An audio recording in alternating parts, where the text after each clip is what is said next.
So today I'm going to be talking about the business model that has made me over $125 million just in the past few years. And I was just hanging out with the family in Dubai for the last 45 days or so, and wasn't really making content. So I just put together like a simple rig with my smartphone here because I want to keep on giving value, keep on producing content for you guys so that you guys can learn how this business model works exactly. Because you get to help people, you get to change so many lives with this business model, and you also get to do really, really well for yourself. And because this creator economy is just blowing up, it's expected to be $1 trillion industry. There's just so much room for everyone. So today I'm going to be explaining my business model in the simplest way possible. This is the exact same model that has generated. We've launched 8 companies. 4 of them hit 8 figures, and we did it using the exact same blueprint over and over again. So I've taken some notes here so that I don't miss anything and you guys get like maximum value as possible. It might be a little bit windy. Things might be moving around a little bit. Not in my proper studio, but I just didn't want to stop creating content for you guys. Okay, so here's what I do in a nutshell. Okay, my first step in a nutshell, I find people that have something interesting to teach that can help a lot of people, right? And if there's inherent interest about that one thing, I know with the right expert, we could make a lot of money out of it, right? And also help a lot of people out of it at the exact same time as well. Okay, so then what I do, the way I monetize it, I use the attention and I monetize the attention by creating a funnel, by creating a high ticket program, and by just serving the audience, the customer in the best way possible so that you can also extend your lifetime value for that one customer. Okay. So I'm going to go into more detail into this, but step one, so that's the business model in a nutshell. Okay. Again, it's just, I was looking at all our launches and we have a 90% success rate using this model, okay? So the first thing we do is actually we find pre-existing demand for something, okay? That's the first step. You have to find mechanism demand. That are people actually interested about this skill that this one person has, right? You want to find pre-existing demand for something. A lot of people try to create demand. I don't like creating demand. I like to just meet demand by creating supply, right? Think about it. Either you can be someone that is trying to manufacture interest about a certain thing, or there's already pre-existing interest about that certain thing. And instead of trying to create it from scratch, you just augment the interest, you make the interest just more appealing, and you're able to cash in much faster. And you don't need to spend all this money, all this effort, all this time trying to manufacture interest. Okay. So I kind of call this the ATM method because it's attention to monetization. Okay. And in fact, I'm thinking about putting together like a boot camp on this as well. But let me get into the model. All right. So attention to monetization. So the first step is finding this pre-existing demand. What does that mean? People are attentive and receptive to this skill. So let's talk about it. Let's talk about working out as a skill. Okay. So what I like to do is, obviously people want to get fit, but how the mechanism of getting fit could be different, right? The mechanism of getting fit could be getting on a keto diet. The mechanism of getting fit could be getting on a carnivore diet. Another mechanism could be to lift heavy, right? Another mechanism could be to just do like a 40-day challenge or whatever that Andy Frisella guy did, 90 days hard, right? Where you work out twice a day, right? So these are all mechanisms of getting to the exact same goal, right? So the first step that I do is I actually do research on where is there so much demand and not enough supply. And you just do that through just like looking at the market. You're looking at what people are posting on social media. If Joe Rogan talked about keto, or if Joe Rogan talked about carnivore diet, or if you're just seeing amongst your friends or YouTube comments or TikToks, you're just seeing there's a newfound interest towards that one thing, you know the demand for that is growing. I go on Google Trends and I look at, okay, people want to, instead of bro science, they want to get fit through the scientific method, science-backed weightlifting, right? So, or calorie counting. I would Google some of these terms and I would find trends, right? And then I would find also websites that might already offer that. And then I'd go on similarweb.com and I'd look at these 5 to 10 competitors and sites, and I would look whether their search traffic, whether their traffic numbers on similarweb.com are increasing or not, right? A lot of people just launch without this research side. And when we do this, when we spend like a week researching some ideas that we have, and we see, hey, you know what? People that are in the market, they're already doing really well. Like we're seeing a positive trend on what they're offering. There might be something here, you know?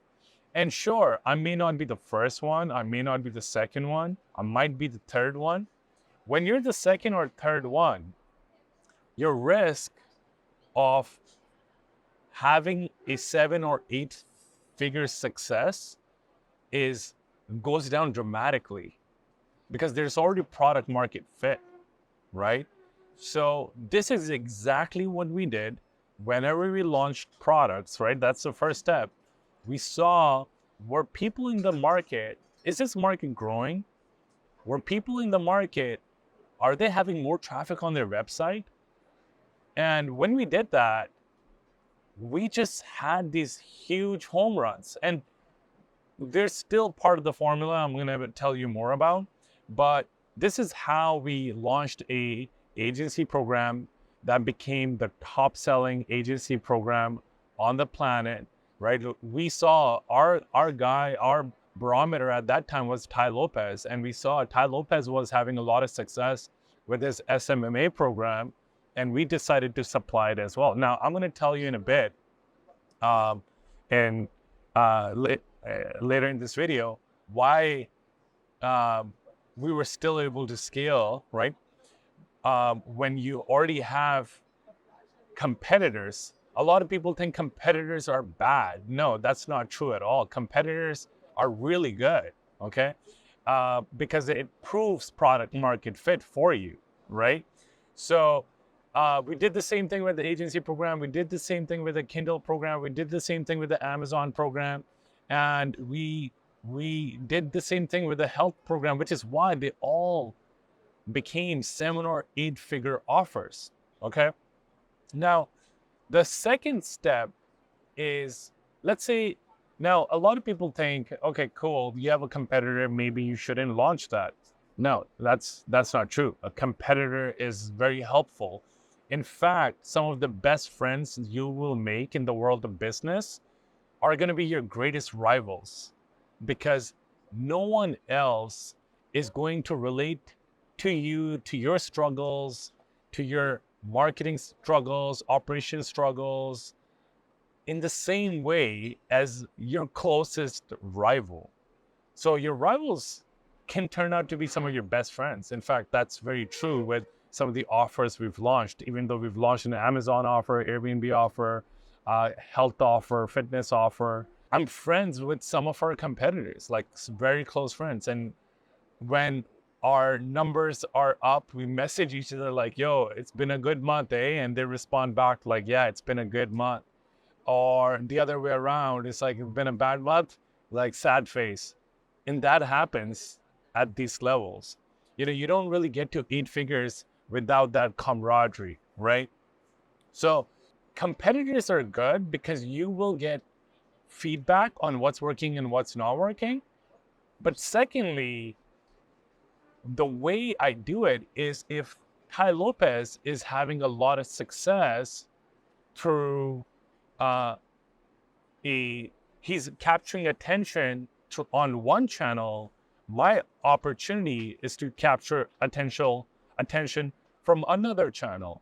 Okay, so back when we launched the agency program, there were a lot of our competitors that were on Facebook.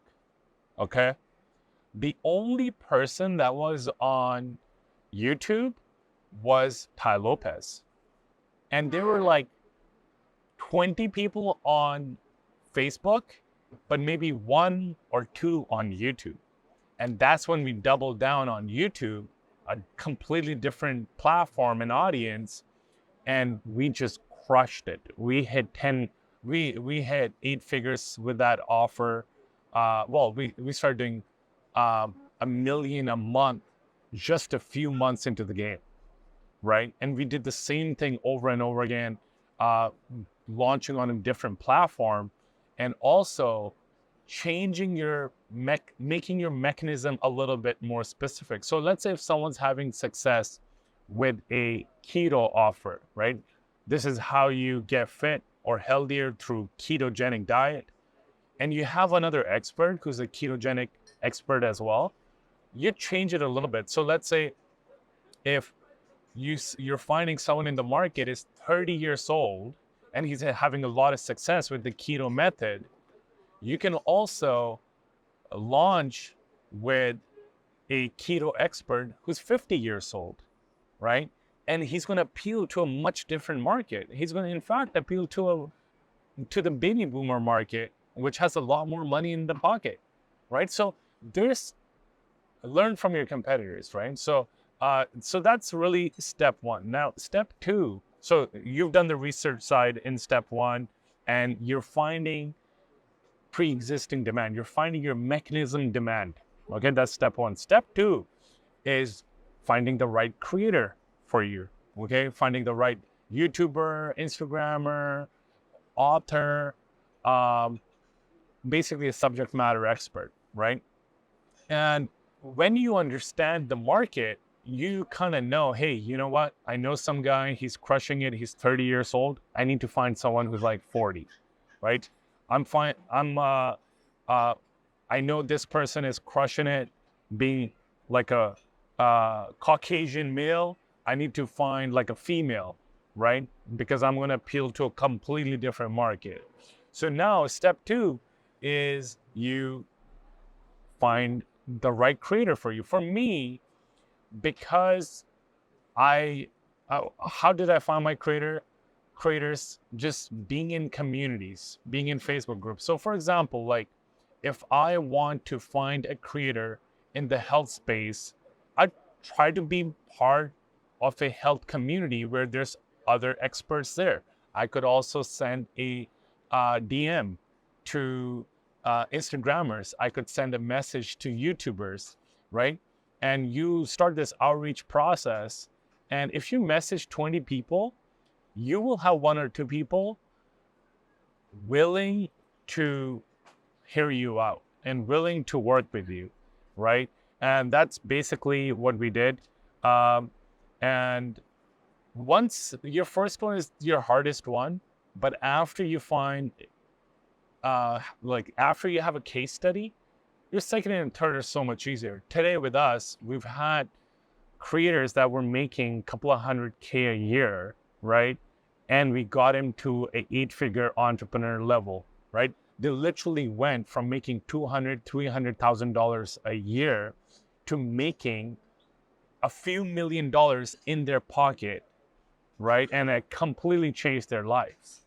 So that's there's so much opportunity because there's millions of content creators, right?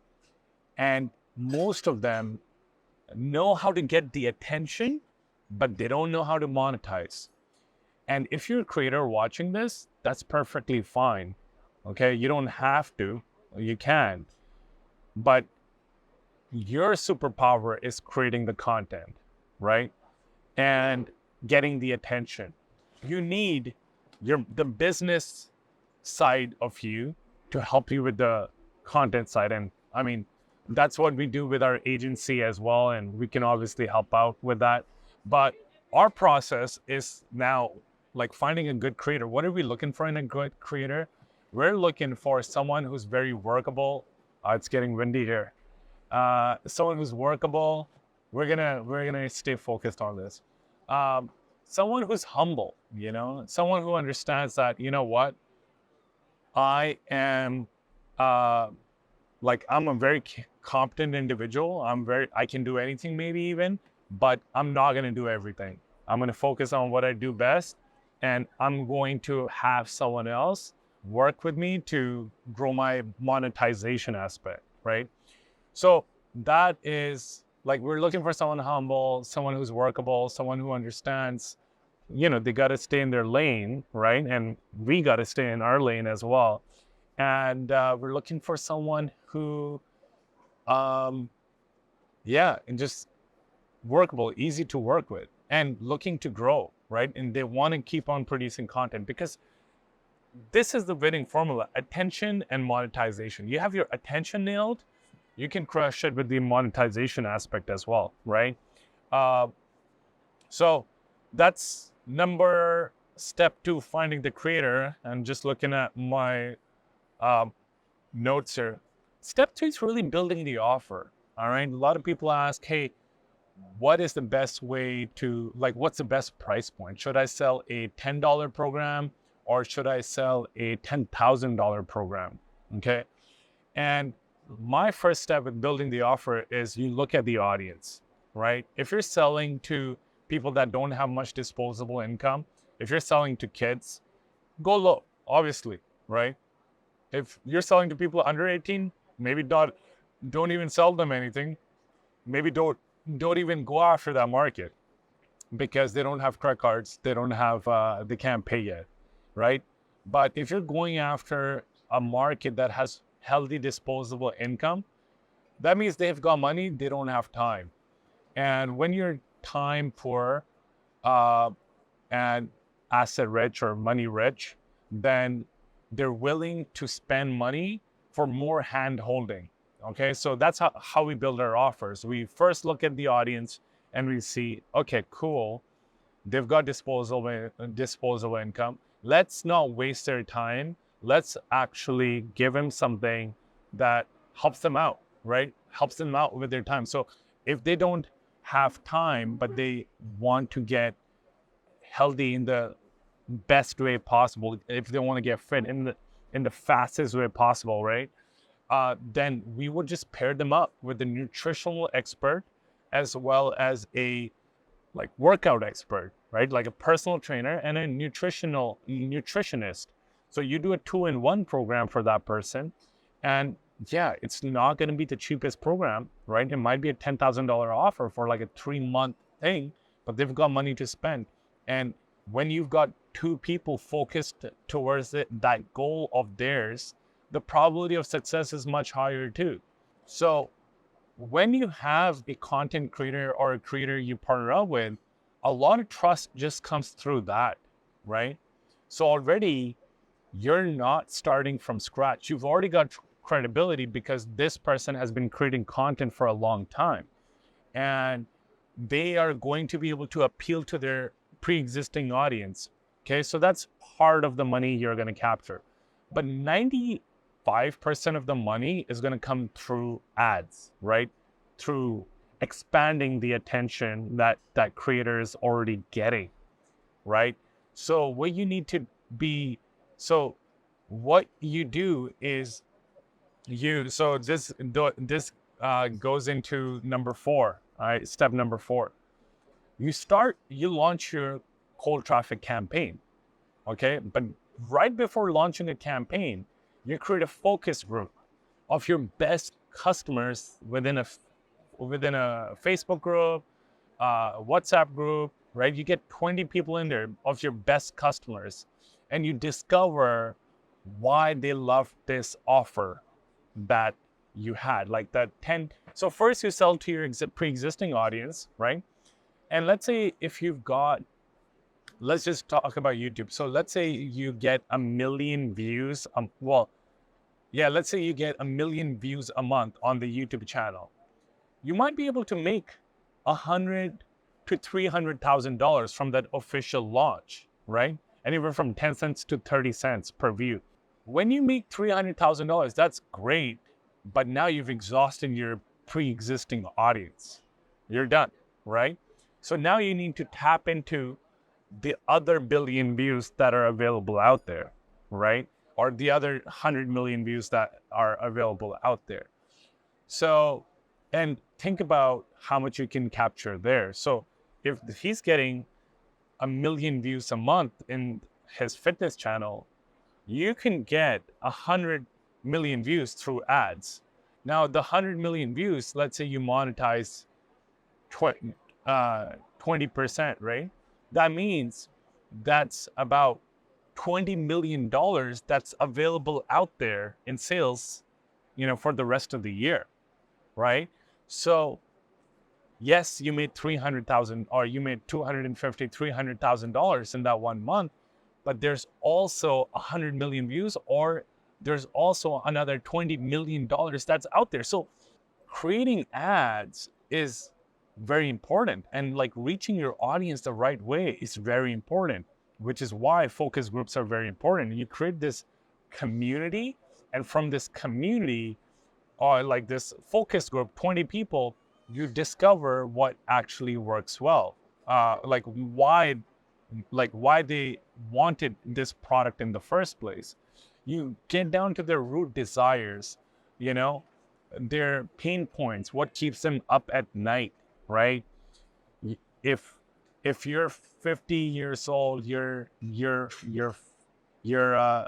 body fat is high, your joints are hurting, and carnivore just solved all that for you, right? You feel good, you have clarity of mind, and you have more energy, right? Some of the pain points for these guys could be, I have no time to spend with my kids. My sons and daughters want to hang out with me, and I'm just like sitting and watching TV and watching life pass by.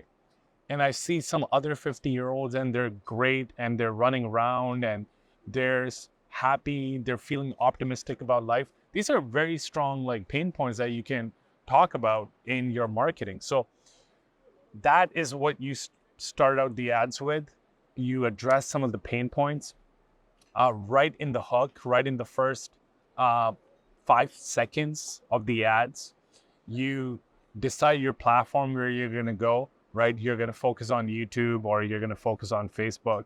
If the creator's already having success on YouTube, you double down on YouTube.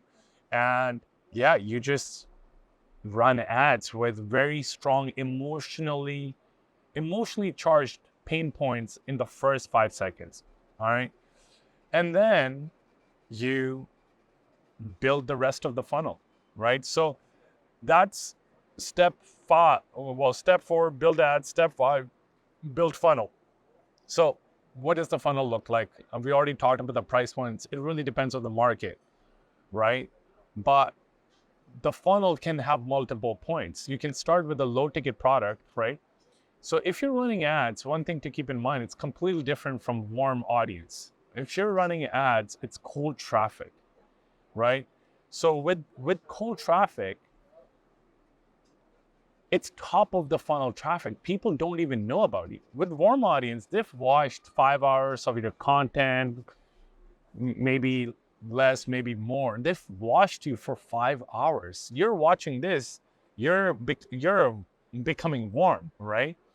Whereas someone who just sees an ad about you, like a 1 or 2 minute ad, they are, it's going to be, the higher the price point, the more content you need to give them. The lower the price point, the less education, content, trust you need to build, right? Yes, you can expedite it, you can make it faster when you have a following and whatnot, but yeah. So you build your funnel based on that. Higher the price point, you have to have more webinars, right? Like we have a $2,000 offer where we take a cold traffic into a $2,000 sale. It's a 2.5 hour long webinar, right? And we've got a $10,000 offer, but with the $10,000 offer, first we get him to buy a $500 to a $2,000 product before we get him to buy a $10,000 program, right? So we also had a fitness product where we would get people to buy a $10 product first, or no, yeah, average order value was around $60. $60 average order value before we got him to buy a $5,000 thing. So that's the funnel. And then you just launch and you just print, right? You launch and you, like, of course there's steps in between, but you launch your ads, you get feedback from the market, and you make improvements, you optimize, right? And a lot of people think my first launch, I'm gonna make a lot of money right off the bat. No, like the first launch is you learn what's working, what's not working. You look at the data set. Second is where you, then you make improvements, and then you see, all right, this is our hypothesis. I think it could be better if we do this. You have another launch with ads, and you iterate 3-4 times until you find, whenever I spend $1, I make $3, or whenever I spend $1, I make $5. We can scale this thing and we can print money. So, and that's pretty much what we've done over and over and over again. I'm actually thinking about putting together a boot camp, like a 3-day boot camp, 3-day challenge, to help you guys with this ATM method, attention to monetization. And I'm going to start a wait list if this is something you're interested in, learning more about, just join the wait list. And once I see there's enough wait list, I'll make this event happen. So thank you so much for listening. I hope this helped you guys, because there's millions of content creators, man, that are creating content every single day, but they're not monetizing. Like, I meet people all the time, they have 100,000 followers and they barely make $10,000 a month, like barely. When I know, well, if I spend time on this person, I know if they're making 10,000, they can make $100,000 a month, right? But it takes education of this stuff. But like, there's so many people out there, and the whole market is moving in this direction. Yeah, the opportunity is absolutely enormous. So thank you very much for listening, and see you guys on the next one.